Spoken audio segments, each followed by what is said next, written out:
Con nosotros el pastor Pablo Roberto Fernández Rodríguez de la iglesia Casa de Restauración, Dios es Amor. Con Pablo Roberto vamos a estar hablando de su iglesia, de su vida como pastor y sobre todo el tema, ¿no? Vamos a tocar el tema de la reciente mesa redonda de la televisión cubana sobre el tema del fundamentalismo religioso.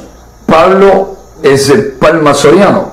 En Palma Soriano tiene su iglesia y allí pastorea, allí atiende a sus fieles.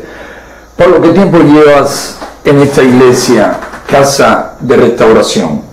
Llevo exactamente, después de haber cumplido un tiempo en el campo, de 7 años pastoreando en el campo, llevo acá en la ciudad 4 años.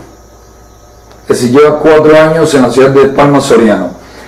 ¿Y la iglesia tiene un templo como tal o es una casa culto? ¿Es una edificación modesta, pequeña, construida inicialmente como casa de familia? ¿Qué tienes allí? Es lo que el gobierno llama una casa culto, puesto de que como nuestra institución no tiene estatus legal, ellos no la reconocen y no nos dan autorización entonces de construcción. Es una casa ubicada de una manera para poder, acomodada para poder dar las celebraciones. Cuando dices que no tienen estatus legal, ¿cómo podemos entender esto? Se supone que cuando una iglesia cumple, ¿no?, con lo establecido por las leyes de una nación civilizada, por el simple hecho, ¿no?, de unirse, formar iglesia, sus miembros, sus fieles, ya de hecho debe ser legalizada, es un derecho, ¿no?, la libertad religiosa, la libertad de culto. ¿Por qué ustedes no son una iglesia reconocida por el Estado cubano? Ok. En Cuba existe una organización gubernamental donde se recogen todas las iglesias. Estamos hablando del Consejo... Del Consejo Ecuménico. En el ecumenismo o el Consejo Ecuménico en Cuba trabaja en función de reunir a todo lo que ellos hablan de religión, sea palero, sea hechicero, sea católico, sea pentecostal, sea protestante. Y en esto, a nosotros no pertenecer a este Consejo Ecuménico, puesto de que nuestra institución no ha sido reconocida por el gobierno, ellos nos dejan fuera y no nos dan entonces el derecho de poder acceder a lo que es construcción, a lo que es desarrollar un ministerio eclesiástico. Es decir, que aunque tuviesen los recursos necesarios para construir un templo, le está negada esa posibilidad. Claro, puesto de que al no estar reconocido por el Consejo Ecuménico, al no pertenecer al Consejo Ecuménico, el Estado no te lo reconoce y no te dan entonces la posibilidad de poder construir, tengas tú todos los recursos para hacerlo. La iglesia suya es de alcance nacional. Tienen casas culto por todo el país. ¿Cuántas iglesias tienen en el país? 26 iglesias. 26 iglesias distribuidas entre Oriente, Centro y Occidente. La mayoría de las iglesias, según tengo entendido, acá en la región oriental. En la región oriental. Granma, Guantánamo, Holguín y Santiago. Tuna también. Su iglesia, ¿cómo puede subsistir? ¿Cómo se las arreglan para desarrollar usted su labor pastoral y sus fieles, no participar del culto, sabiendo de que por las autoridades son mirados como ilegales? Le molestan, les ponen trabas, hay acoso. ¿Qué pasa con usted al funcionar de manera independiente, estando no fuera del Consejo de Iglesias de Cuba? Bueno, se cuenta verdaderamente con la actividad de los fieles. Ellos, a través de sus donaciones, contribuyen al desarrollo de la iglesia y también por donaciones que vienen del exterior, verdaderamente, que son a veces interrumpidas y muy difíciles, puesto que el gobierno no facilita la manera para obtenerlo. No tengo la posibilidad de recibir visitas del extranjero, puesto de que al no tener legalidad a ningún visitante extranjero le dan entonces lo que ellos llaman la visa religiosa para visitarnos. Desde el momento en punto que cogen a un visitante en nuestra iglesia puede ser causa de deportación, de multa para con esa persona y para conmigo. Es decir, puede ser multado también usted como pastor si recibe a un religioso extranjero en su casa culto.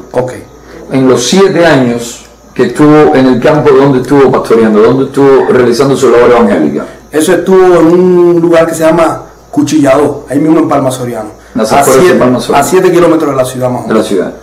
Ahí, ¿cómo le iba? ¿Cómo le iba en el campo, sus fieles, la población, prejuicios hacia su iglesia, hacia el cristianismo como tal, y decir, injerencias de las autoridades del gobierno, Partido Comunista, Poder Popular? ¿Cómo le iba y cómo se arreglaba? Allí el trabajo más difícil era llevar a los vecinos, ¿me entiendes?, al conocimiento de Dios, puesto de que había una situación económica deplorable, una vida social deplorable de las personas de ese lugar.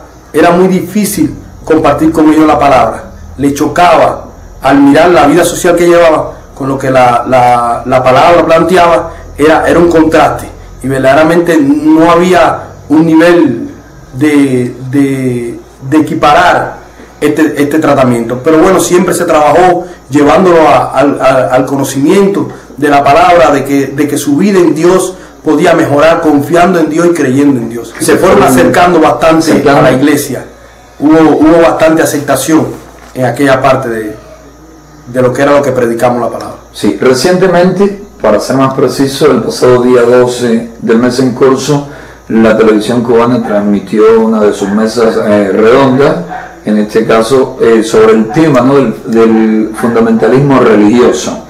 Y según pudimos entender, ¿no?, de la conversación previa que sostuvimos, hay varios puntos, ¿no?, de esta mesa redonda con lo que usted discrepa, ¿no?, y que le merecen, ¿usted qué opina?, merecen cierto análisis, y quiere usted incluso llevar, ¿no?, transmitir su opinión, su reflexión sobre este tema a otros cristianos y a personas en Cuba y en el mundo. Cuénteme, ¿qué le pareció dicha mesa redonda y cuáles fueron los puntos en que usted discrepa y le parece no fueron enfocados de la manera objetiva que se debe tratar todo tema, toda información? Ok, vimos algunos puntos en la mesa redonda que traen a nosotros un poco de confusión. Cuando hablamos de lo que es el fundamentalismo religioso, tenemos que tener mucho cuidado, puesto de que cuando hablamos de esto estamos echando como en una bolsa diferentes tipos de frijoles, es decir, frijol colorado, frijol blanco, frijol vallito, y lo estamos moviendo. Y no es así, porque en el fundamentalismo religioso podemos poner el islamismo extremista, podemos poner el hindú, podemos poner el budismo, es decir, mezclan ahí todas estas asociaciones, cosa que no es así con el fundamentalismo cristiano tal como es, puesto de que el fundamentalismo cristiano habla de los fundamentos que Jesucristo puso para conformar la iglesia. Entonces, esto trae un poco de confusión, puesto de que están usando esta maniobra para tratar de confundir a las personas con el nuevo mover eclesiástico que está sucediendo en nuestro país.